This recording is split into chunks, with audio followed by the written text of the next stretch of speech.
జరిగితే మాత్రమే ఇది సాధ్యం అవుతుందండి. రైట్. విజయశేఖర్ గారు, మీరు ఎన్నికల్లో ఇచ్చిన సూపర్ 6లో అన్ని పథకాలు ఈ బడ్జెట్ నుంచే ఫుల్ ప్లెడ్జ్డ్గా అమలు అవుతాయని చెప్పగలరా విజయశేఖర్ గారు?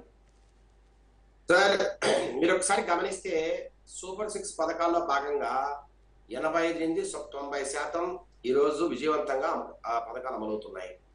మీరు తల్లికి వందనం కావచ్చు, లేదంటే ఫ్రీ బస్ సర్వీస్ కావచ్చు, అట్లాగే దీపం పథకం కావచ్చు, ఇట్లాగా అంటే స్త్రీ శక్తి కింద ఏదైతే మేము ఆ రోజు చెప్పామో అవన్నీ కూడా అమలవుతున్నాయి.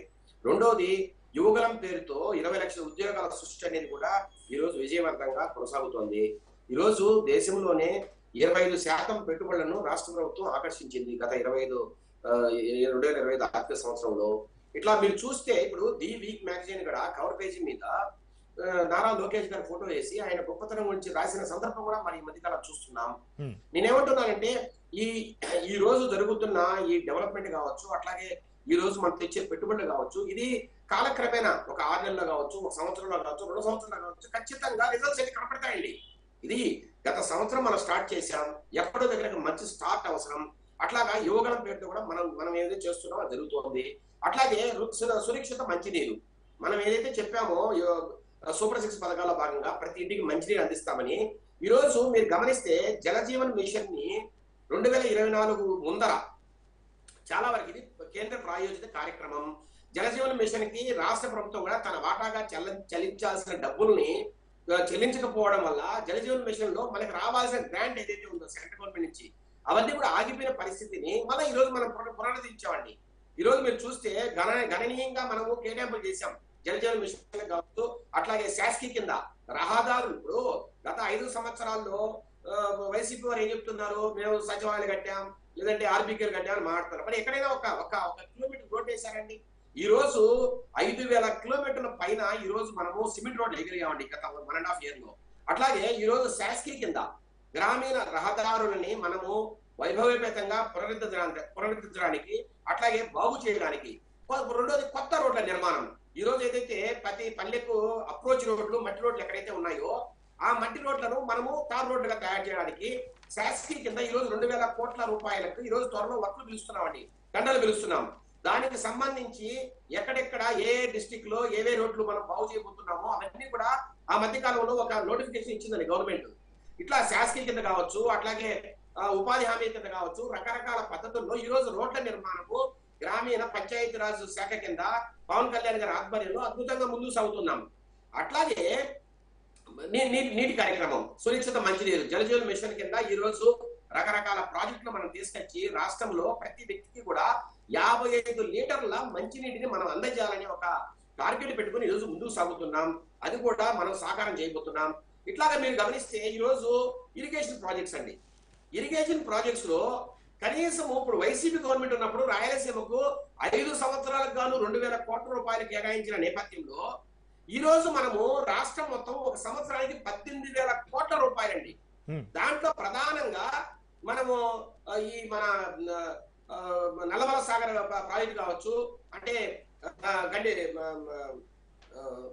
నల్లమల సాగర్ కావచ్చు, అట్లాగే మన వంశధార సుజల స్రవంతి కావచ్చు, అట్లాగే మన హంద్రీనిల ఎక్స్పాన్షన్ ఏదైతే కాలువలు ఉన్నాయో వాటి ఎక్స్పాన్షన్ కావచ్చు, అట్లాగే గాలేరు నగరికి కొంత డబ్బులు కేటాయించబడ్డాయి. ఇంకా రకరకాలుగా అంటే ఏదైతే ప్రాధాన్యత క్రమంలో మనం పూర్తి చేయాలో, పోసప్పయ్య ప్రాజెక్ట్ కావచ్చు ప్రకాశం డిస్ట్రిక్ట్ లో, ఇవన్నీ కూడా ఏదైతే ప్రాధాన్యత క్రమంలో మనం పూర్తి చేయాలో కేటాయించారు. ఇవి ఈ సంవత్సరంలో ఖచ్చితంగా అమల్లోకి వస్తాయి. ప్రజలకు, రైతాంగానికి నీరిచ్చే దిశగా మనం ముందుకు పోతున్నాం.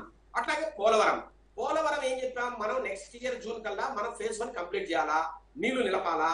దానికి సంబంధించి ఒక పక్క కన్స్ట్రక్షన్ చాలా భారీగా నడుస్తోంది, చాలా వేగవంతంగా నడుస్తోంది. కాస్త అక్కడ ఉన్న డ్యామ్ కావచ్చు, డయాఫ్రమ్ వాల్ కావచ్చు, స్పిల్వే కావచ్చు, రకరకాలుగా నడుస్తున్నాయి. అట్లాగే అక్కడ ఉన్న ప్రజలను కూడా మనం ఖాళీ చేయించాలా. వాటికి సంబంధించి రిహాబిలిటేషన్ కావచ్చు, వాళ్ళ రీసెటిల్మెంట్ కావచ్చు, ఆర్&ఆర్ స్కీమ్ కింద కంపెన్సేషన్ ఇవ్వడం ఓ పక్క, కాలనీల నిర్మాణం ఓ పక్క, ఆ కాలనీలో ఇన్ఫ్రాస్ట్రక్చర్ నిర్మాణం ఓ పక్క, ఇట్లా రకరకాలుగా ఈ రోజు వేగవంతంగా నడపాల్సిన పరిస్థితి. దానికి సంబంధించి కూడా ప్రభుత్వం సంసిద్ధంగా ఉంది, దానికి తగినంత నిధులు విడుదల చేస్తోంది. ఒక పక్క కేంద్ర గవర్నమెంట్ నుంచి కొంత డబ్బులు వస్తున్నా మన రాష్ట్ర ప్రభుత్వం కూడా దానికి ఇంకా స్పీడ్ గా వర్క్ చేయాలి. కాబట్టి తర్వాతైనా మనం సెంట్రల్ గవర్నమెంట్ తెచ్చుకోవచ్చు. ప్రస్తుతం మనం పూర్తి చేద్దామనే ఒక ఒక ఆకాంక్షతో ముందుకెళ్తోంది.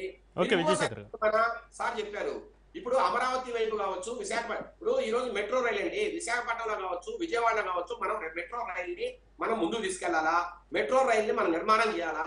ఈ రోజు రోడ్ల మీద ట్రాఫిక్ రద్దీగా తయారవుతున్న కారణంగా మెట్రో రైల్ రావడం వల్ల మీరు ఒకసారి చూస్తే ఢిల్లీ కావచ్చు, హైదరాబాద్ కావచ్చు, మెట్రో రైల్ రావడం వల్ల ట్రాఫిక్ తగ్గిందండి రోడ్ల మీద. దాంట్లో భాగంగానే విజయవాడ కావచ్చు, విశాఖపట్నం కావచ్చు, త్వరలో మెట్రో రైలు సాకారం చేయాలనే దిశగా ఈ ప్రభుత్వం అడుగులు వేస్తోంది.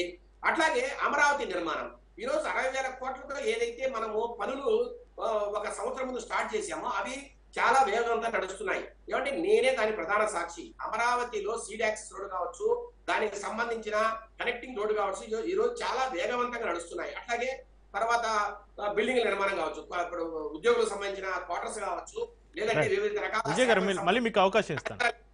ఇవి నేను ఇంకోటి ఏమంటారంటే సూపర్ 6 లో భాగంగా ఇప్పటి వరకు ఏదైతే పథకాలు అమలవుతున్నాయో వాటికి ఈసారి నిధులు భారీగా ఖర్చు పెడుతున్నాం. ఎక్కడ కోత విధించే ప్రశ్నే లేదు. రెండోది, ఈ రోజు ఎన్టీఆర్ భరోసా కింద 4,000 రూపాయలు ఏదైతే మనము అవాతాతలకు ఇస్తున్నామో ఈసారి కొత్త అప్లికేషన్స్ కూడా తీసుకోవాలి ఈ సంవత్సరం నుంచి కూడా నిశ్చయించింది ప్రభుత్వం. దాంట్లో భాగంగా అవసరమైతే దానికి నిధులు కేటాయింపు కూడా ఈ రోజు మీరు చూశారు, దాంట్లో కూడా దానికి పెంచి ఇచ్చారు. అట్లాగే ఫీజు రియంబర్స్మెంట్ కూడా ఈ రోజు 3,500 కోట్ల రూపాయలు గ్రాంట్ గా కేంద్ర ప్రభుత్వము బడ్జెట్ లో ప్రతిపాదించారు. అట్లాగే ఉన్నత విద్య కావచ్చు, పాఠశాల విద్య కావచ్చు, అట్లాగే మరీ ముఖ్యంగా ట్రైనింగ్ ప్రోగ్రామ్స్ అండి.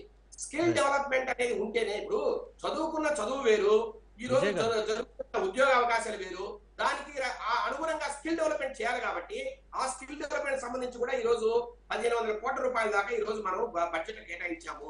వారికి ఉన్నత ఉద్యోగ అవకాశాలు కల్పించాలా, వారికి ఆదాయం వచ్చే రకంగా ప్రభుత్వం ప్రోత్సహించాలని ముందుకెళ్తున్నాము.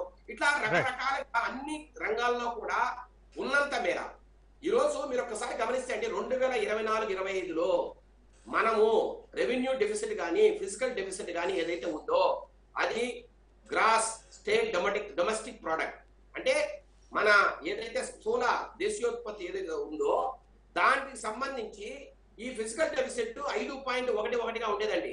అంటే మనం ఖర్చు పెట్టేదానికన్నా మనం ఏదైతే గూడ్స్ ప్రొడ్యూస్ చేస్తున్నామో ఈ గ్రాస్ డొమెస్టిక్ ప్రోడక్ట్ ఏదైతే ఉందో అది దాని వాల్యూ కొంత తగ్గిన విధంగా ఉండేదండి ఒకప్పుడు.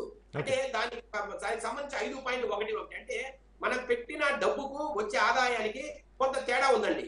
అదే ఈ సంవత్సరం మీరు చూస్తే మనకి ఏదైతే ఫిజికల్ డెఫిసిట్ మనం మాట్లాడుతున్నామో దానికి జిఎస్డిపికి మధ్యలో 1.88 మాత్రమే తేడాగా మనం చూపిస్తున్నామండి.